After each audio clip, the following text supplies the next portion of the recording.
Well, now, stop contributing to these wedding WhatsApp groups that you are added left and right here and there. Guess what they're happening? They're actually killing your financial capabilities here and there. You think that you're trying to do so because they're your friends, and you're trying sort of buy friend. By the way, have you ever thought about this before I even talk about this video?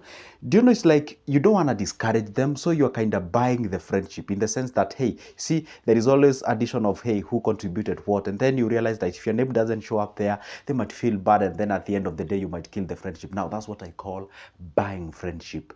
Let me tell you one secret. This WhatsApp groups about the weddings and what have you. Remember one thing, wedding is a luxury. It's not a thing that you're supposed to call us to contribute for you in terms of you having it. It's a thing that you can do away without. Some of us are in it and some of people are in the marriages that never been into the weddings or all those kind of things. Anyway, guess what? That's the video I'm going to talk about. And if you know you're weak in terms of the emotion, if you know you feel much more than you think, maybe this is not the video that you're looking for. But if you're this kind of a guy who seeks the truth and you'd like to know, hey, what are the nitty-gritties? And let me tell you one thing. The bitter pill, or that pill that is actually serves you the truth, it's usually bitter. So the good thing is this: take your time and watch this video to the end. And by the way, don't forget, my name is Joseph. Talk about money and financing, anything related to exactly that. And if you don't want to miss of my good videos, there is a small button down below if you are written subscribe. Hit that magical button. Yeah, hit that, and also like the video, and also comment down below, tell me what you think. Let's get into the business. So here we are. So have you woke up in the just randomly, and then you got yourself, you are in a WhatsApp group and they say so and so weds, and here guys, we are here, playing at you guys contribute to our wedding that will happen, I don't know, in 5 months time to come, and all those kind of things. And because they're your friends, you're there contributing all your dear money just to support them so that they can have an amazing and wonderful day. And I always ask myself, why do people take a whole 2 years planning for a wedding? They don't even take a day to go for a financial advice as far as the finances. And you know what? 75% of the divorces that we have are contributed by the finances. The kind of an irony we have in this world and the ignorance that we have about the finances are quite intriguing. Why? You can find a couple that is taking a whole 2 years planning the car that will carry ferry the bridegroom, whoever, I don't know who goes where, which churches, where we're gonna spend our honeymoon, but nobody takes even a single time to go to a financial advisor, even to a counselor, to talk about finances, to talk about things like that. By the way, that's not the point. The point is this: you people stop contributing those weddings, stop buying those friendships. Let me tell you one thing: these weddings already, if you are the one who is asking people to contribute for your wedding, already they're what we call the economic vibrations. The economic vibrations are already telling you you cannot afford it. It's already telling you right now you cannot afford a wedding. The reason why you're calling on people to actually help you, to help you so that you can go ahead and contribute to that wedding that you're going to have, maybe whatever time you're going to have it. The economic vibrations are telling you for now you cannot afford it, and there is no problem getting you to the marriage. Okay, get into the marriage in a legal way, and then later you can think about getting yourself into the wedding way. But this issue of saying, hey, it has to go to the wedding way, you're really forcing things out there. And also, you're already in a problem. First of all, you're already in a financial mess because you're going for a luxury, you're going for a necessity that is not so important. You see, just because it is important does not mean it is necessary. I repeat my point. Just because it is important does not mean it is necessary. It is okay, but right now you cannot afford it. Think about something to do with your growth. Think about that person comes on board, you're going to have kids, you have to pay bills and all those kind of things. The problem now you're dealing, it's okay if you can have those things by yourself. But now the problem is that you're dragging us into your problems. You're telling us, hey, you know what, guys, help me to contribute in this wedding because I want to have it. I want to have an amazing time. Maybe it is not the best time for you to have an amazing time. You cannot afford it as of now. And then this is a thing that is happening, especially in Africa. Maybe you're watching this from Western world and you're like, does it happen? Yeah, it happens. For example, in Africa, you find like people are being put in a WhatsApp group somewhere, and then you are being told, or you're given, there is a certain card that you usually given. You're just relaxing in your home, and then somebody just shows up and they tell you, hey, you know what, because you're my good friend, I'm gonna give you this diamond card, and this diamond card maybe goes for 10,000 as your contribution. And maybe this guy is your friend, and you're already committed on your financial things. There's something that you're doing as far as your finances. Maybe you are on this challenge of saving 100K in this year, and then all of a sudden a card has been showed up to you. it is worth 10,000, you have to contribute it. This is your friend. And then you're kind of, oh my goodness, how am I going to draw the line between the social life and the financial life? Because let me tell you one secret, guy. The moment you decide to be yourself, the moment you decide to commit yourself into savings, the moment you decide to be, so much discipline, sacrifice, in a consistency, that's the time you realize that you do not deserve a lot of people that you have in your life.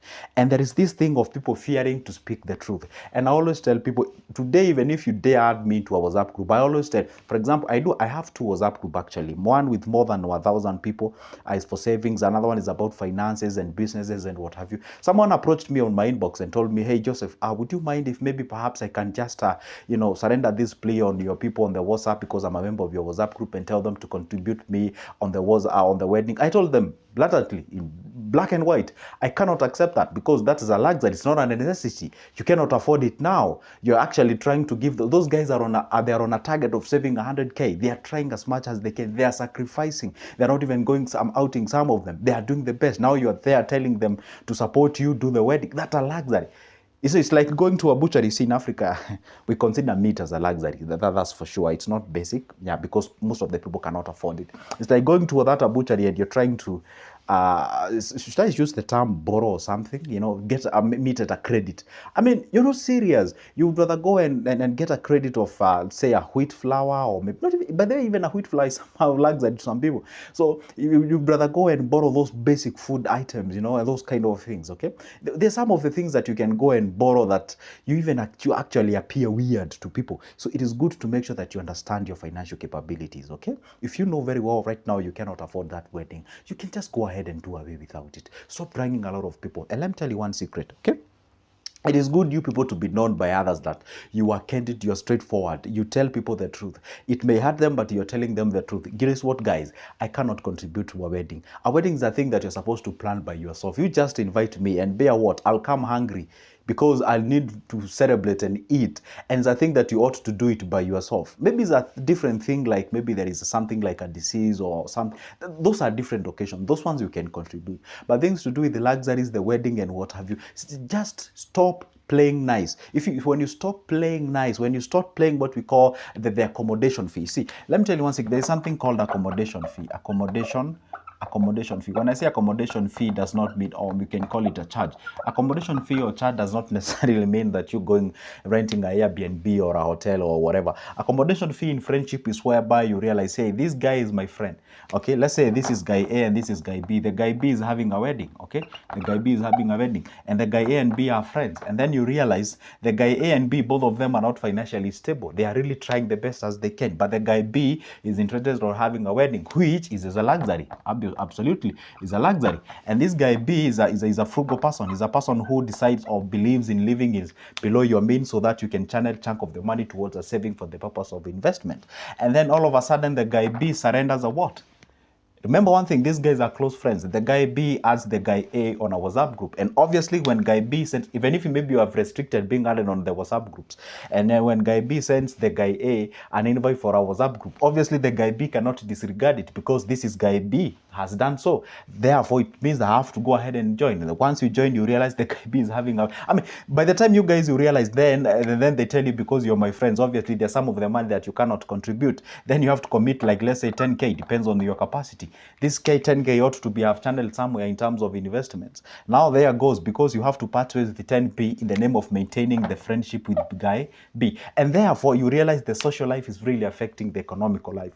And when you try to, and when the earlier you draw a line between the finance and social life, that's the best time that you're going to actually go ahead and salvage a lot of it. And learn to say no. Actually, my next video is gonna be that. Learn to say no in life. If you have a problem with saying no, if you are incapable of telling people no, if you actually so much emotionally attached to a point whereby you cannot tell an individual, no, I cannot.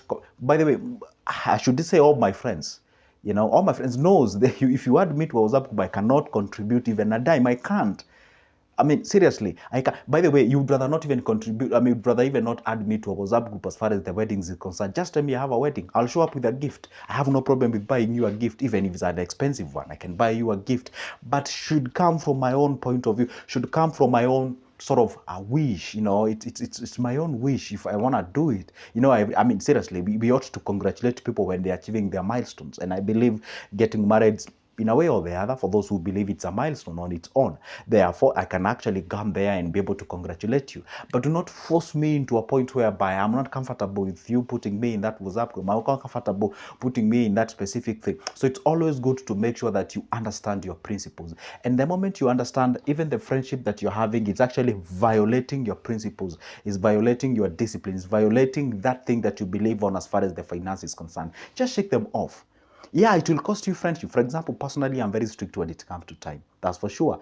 If you delay me, done, I'm gone. Even if you had agreed that you're going to meet somewhere, you delay me, I'm gone. Then you show up to the place, I just tell you, I just left. We agreed that we were to meet at that particular point. I lost a lot of friends because of that. But guess what? Along the way, I met the one who understands and knows exactly when I say it's this time. And I also love to respect others people. If you tell me I don't do this, fine. I do not cross that line. And that is exactly when people live in a mutual understanding. That's when people will say, hey, now we are living in an environment whereby we are helping each other to grow. But when you are doing this kind of things, we are not helping each other to grow. For example, you can be approached by an individual who is barely standing in terms of the finances, and they're telling you they want to do some wedding, and then you wonder, you do not have the capacity to do so. Why don't you agree with your partner and say, hey, guess what, we have like 50 G's with us. This 50 G's, instead of just sort of spending it out there for just a single day, how about we think on what we can do with these 50 G's? We can set up a business whereby we can be able to support each other. You see, if you cannot have an individual who is actually reasoning with you in terms of growing ourselves, those are the individuals who, even getting to them on board as far as the marriages are concerned, those are people who you're not even supposed to think about. For example, I get approached by guys who are telling me, hey, you know what, Joseph, I have a partner who is not listening to me. They just want us to have a wedding, nothing else. It has to be like that. I love her, I love him, but the point is, I do not have the cash, I do not have the financial muscles to do exactly that. What exactly do I do? And then I wonder, have you ever visited as sort of a financial advisor as a couple? Is it one of the places where people are taken before you get married? Do you usually go to those places? I know you people go for the counseling in terms of the social life. Do you talk about finances? And again, I'll repeat, over 75% of the divorces that we have nowadays are contributed by finances, or it trickles down to the finances. That's a fact. So if you can be able to salvage that problem as early as you can, that and only that, when we're going to actually uplift our society and we shake off some of the limitations that we have in our lives and thinking like, by virtue of me contributing this 10,000, then I have a friend. Come on, if it's about me having a friend on the basis of finances, then that's not even a friendship. Swahili we say, wacha ikae, meaning let it be. I would rather just live by myself as far as that is concerned. Disclaimer, I do not disrespect people's wedding. It's okay to have a wedding, but have it when you know you can afford it. And again, I say I'm not saying that it's not good to buy people gifts. I personally can buy people's gift, but I would rather buy you an expensive gift, but do not bother my comfort or do not bother my discipline of savings and investing on the basis of you telling me to contribute to your luxury. I mean, seriously, that's unfair. Anyway, that's my submission on this video. Tell me what you think on the comment section. For now, it's a goodbye, but don't forget, you can always pick that number of mine from the description as let's have a conversation on businesses. For now, it's a goodbye and see you in the next one.